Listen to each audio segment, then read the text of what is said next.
20 जनवरी 2022 समय 2:15 बिहार और नेपाल का सीमावर्ती इलाका और उससे सटा हुआ उस ललमनिया थाना क्षेत्र के अंतर्गत ललमनिया गांव में ड्रग इंस्पेक्टर अपनी टीम के साथ और एसएसबी के जवानों के साथ वहां पहुंचती है और धड़धड़ाते हुए जानवी हेल्थ केयर सेंटर में घुस जाती है। सवाल पैदा ये होता है कि आखिर किसी मेडिकल शॉप में ड्रग इंस्पेक्टर का पहुंचना तो समझ में आता है, लेकिन वहां एसएसबी की तैनाती चौंकाती है।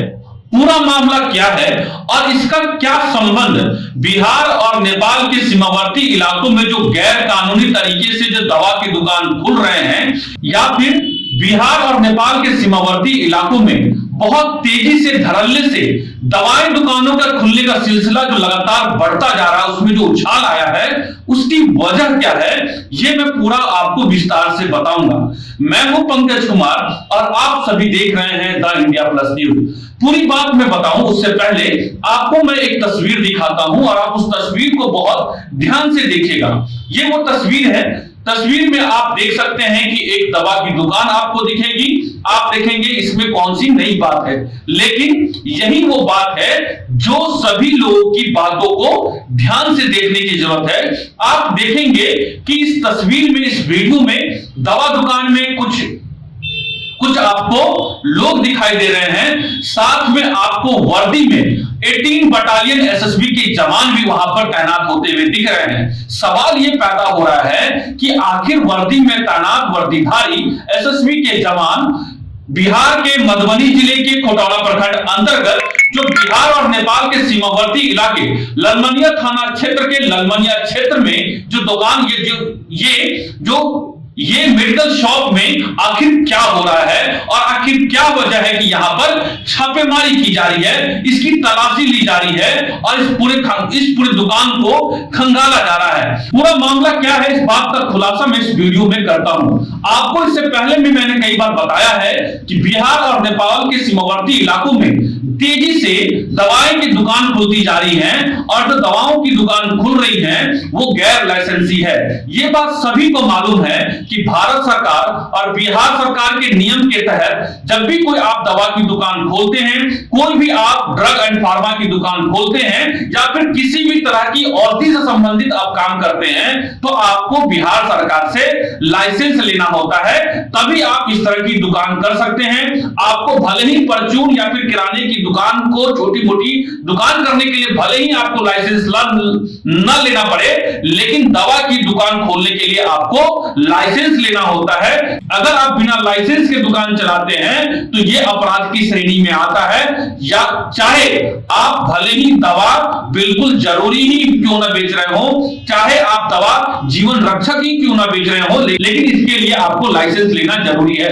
लगातार एसएसबी को इस तरह की जानकारी मिल रही थी कि सीमावर्ती इलाकों में कई सारे ऐसे दुकान चल रहे हैं जो गैर लाइसेंसी हैं, और इतना ही नहीं, ये लोग वो दवाई बेचते हैं जो प्रिस्क्राइब डॉक्टर के द्वारा ही बेचे जा सकते हैं, या फिर इस तरह की जो दुकान जो बिहार और नेपाल के सीमावर्ती इलाकों में है, इन दुकानों से गैर जरूरी दवाएं बेची जा रही हैं या फिर प्रतिबंधित दवाएं बेची जा रही हैं जो बिना किसी डॉक्टर के प्रिस्क्रिप्शन के बेचे जा रहे हैं, या फिर इस तरह की दवाएं बेची जा रही है जिनका इस्तेमाल बिहार के सीमावर्ती इलाकों जो नेपाल से सटता है, जिसमें जयनगर, लदनिया, ललमनिया, लौकहा, लौकीहील, आपको इसके अलावा तमाम जो आप सीमावर्ती इलाकों में चले जाएंगे तो वहां पर नशे का कारोबार तेजी से फैल रहा है। नशे का मतलब सिर्फ ड्रग्स, हीरोइन, अफीम, चरस, गांजा नहीं होता है, बल्कि नेपाल में बड़ी संख्या में लोग या फिर बिहार के सीमावर्ती इलाकों से कोरेक्स और तमाम दूसरी दवाएं जो है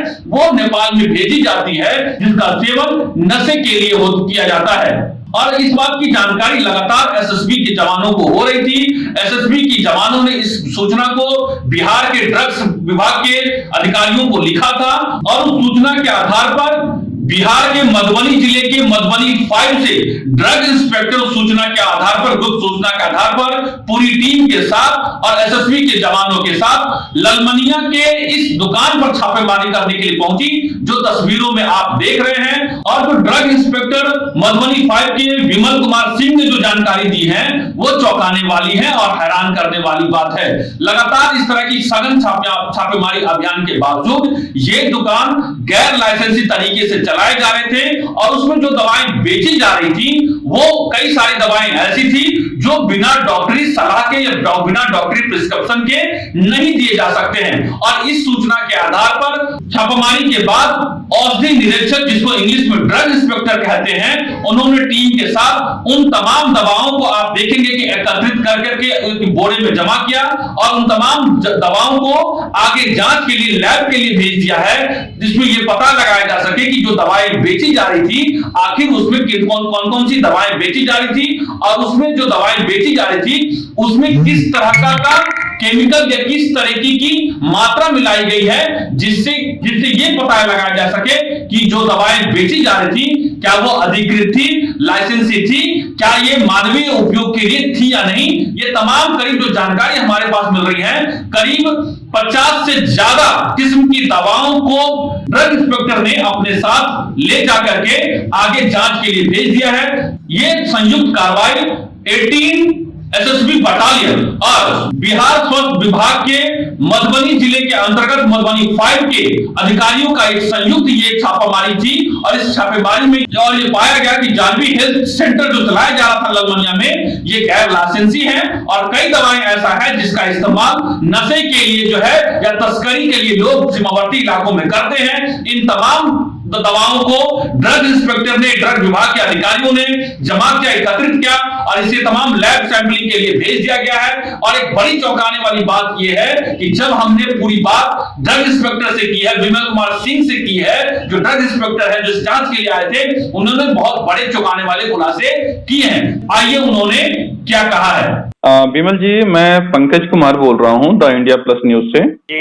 अच्छा, आप लोगों ने एक इन्वेस्टिगेशन किया था, मेडिकल शॉप पर किया था आप लोगों ने, और करीब 53 या 54 तरीके के रिस्ट्रिक्टेड मेडिसिन वहाँ पे जब्त किया था। क्या था पूरा मामला? वो गैर लाइसेंसी दुकान था, उस पर था कंप्लेन की कोडीन वगैरह भी बेचता है, लाइसेंस भी नहीं था। एसएसबी के जवान के तरफ से कंप्लेन था तो हम लोग उसी में गए थे। तो आप लोग जो वहाँ से दवा लेकर के गए, सैंपल लेकर के भी गए, तो उसमें आप लोग की इन्वेस्टिगेशन में क्या निकला वहाँ? अभी सैंपल हम लोग लैब में भेजे हैं, टेस्ट रिपोर्ट आएगा उसके बाद हम लोग बता पाएंगे। तो आप लोग को जो शिकायत मिली थी वो एसएसबी जो 18वीं बटालियन है उनके तरफ से शिकायत मिली थी? जी जी। क्रोसिन और ये तमाम जो दवाएं वहाँ बेची जा रही हैं, जो आप जो कह रहे हैं, और नेपाल में भी जो आपने कहा है ये ऑन डॉक्टर का प्रिस्क्राइब्ड आइटम है, लेकिन वहाँ पर जो बेची जाती है वो अनप्रिस्क्राइब्ड आइटम के तौर पे बेची जाती है, ये शिकायत आपको मिल रही थी? जो एसएसबी की तरफ से मिला था हम लोग का रिपोर्ट, तो उसी पर कार्रवाई में हम लोग का टीमें गया था। आपने सिर्फ दुकान को बिना लाइसेंस का पाया है ना, बिना लाइसेंस के वो मेडिकल शॉप चला रहे थे, इसके अलावा आपको कोई भी वहाँ पर आपत्तिजनक या फिर कोई भी ऐसा गैर कानूनी काम दवा बेचते हुए नहीं लगा? दवा का बेचना ही तो गैर कानूनी है, लेकिन कोडीन युक्त दवा नहीं मिला। अच्छा, कोडीन युक्त का मतलब क्या होता है? आम लोग को समझना हो तो क्या समझेगा उसका? में ज्यादा पी लेने से नशीला दवा उसको कहा जाता है, लेकिन जो खांसी का सिरप है जो 2 चम्मच पीता है तो वो तो दवा होगा। जैसे वो जो दुकान है जो आप जानवी करके है, तो जो इस तरह की दुकानें बिना लाइसेंस के चला रहे हैं, तो आपकी क्या कार्रवाई हुई वहाँ पर? उसको कार्रवाई तो उस पर हम करेंगे कोर्ट में, उस पर अभियोजन करने हम लोग जा रहे हैं। पहले एफआईआर करते थे, लेकिन सुप्रीम कोर्ट के आदेश आ गया, हम लोग को एफआईआर नहीं करना है। अच्छा, आप लोग जो है वो कोर्ट में जाकर के ये सारा मामले को लेकर के जाएंगे आप लोग? जी जी जी, हम लोग चल गए, मैंने प्रक्रिया अधीन हो गया, शुरू हो गया है। किस कोर्ट में आप लोगों ने डाला है ये मामला? वो हम लोग सीजीएम के यहाँ डालेंगे, चीफ जुडिशियल मजिस्ट्रेट। सब्जेक्ट क्या है, आपने क्या लिख करके वहाँ दिया है? गैर लाइसेंसी दुकान देखे हैं और दिए हैं, और दुकान पर दवा बिक्री के संबंध में। तो कोर्ट फिर उसके हिसाब से जो डायरेक्शन देगा, फिर उसके हिसाब से फिर आप लोग कार्रवाई करेंगे, यही है? जी जी जी जी। अच्छा, मुझे ये बताइए कि अब जो है उसके ऊपर में क्या सजा होगी या फिर किस तरह का दंडात्मक कार्रवाई होगी? वो तो सब कोर्ट न डिसीजन लेगा। अच्छा, एक चीज ये बताइए कि इस तरह के मामलों में क्या होता है, जो बिना लाइसेंस की दुकान चलाते हैं और बहुत सारे लोग चला रहे हैं और आपके मामले संज्ञान में भी आते हैं, तो इस तरह के मामलों में क्या कार्रवाई होती है, किस तरह का सजा का प्रावधान है? 3 से 5 साल तक का सजा होता है। Vimal Kumar ji, the India plus news से बात करने के लिए शुक्रिया। जी जी ठीक है सर, धन्यवाद। दरअसल ये पूरी छापेमारी 20 जनवरी 2022 की है, लेकिन जैसे हम तक जैसे ही ये सूचना पहुंची है, हमने सबसे पहले आपको ये खबर दिखाने का काम किया है और आपने ये सुना। कोई भी दवा जब आप बेचते हैं, उस दवा को बेचने के लिए आपको लाइसेंस की जरूरी होती है, और जब आप बिना लाइसेंस के इस तरह की दवा बेचते हैं या दुकान चलाते हैं तो आप पर कार्रवाई होगी, और इस पे कार्रवाई में आपको जेल की हवा भी खानी पड़ सकती है। आपको मैं बताऊं कि सरकार का नियम ये कहता है कि दवा की दुकान चलाने के लिए आपको लाइसेंस का होना जरूरी है, क्योंकि ये दवा बेचना और किराने की दुकान या फिर परचून की दुकान चलाने में बहुत अंतर होता है। क्योंकि आपकी दवा की दुकान से क्योंकि जीवन रक्षक दवाएं बेची जाती हैं और किसी जीवन को या फिर किसी भी व्यक्ति की जान की बचाई भी जा सकती है, और एक छोटी सी लापरवाही से किसी व्यक्ति की जान भी जा सकती है।